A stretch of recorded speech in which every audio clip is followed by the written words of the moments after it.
بالنسبة للعوض يا فضيلة الشيخ، إلا في إذا سوى لك واحد حادث سيارة هو المخطئ مثلا، هل يجوز أن أكلفه بتصليح السيارة؟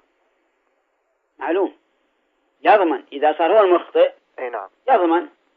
يعني هو يكلف يعني أنا بسمع ناس يقولوا إنه العوض لا يأتي بخير. لا يأتي بخير لأنه حقك. أي. لكن أنا أشير عليك. نعم. إذا كان صاحبك هذا فقيرا. نعم. أن تعفو عنه. الأفضل أن أعفو عنه.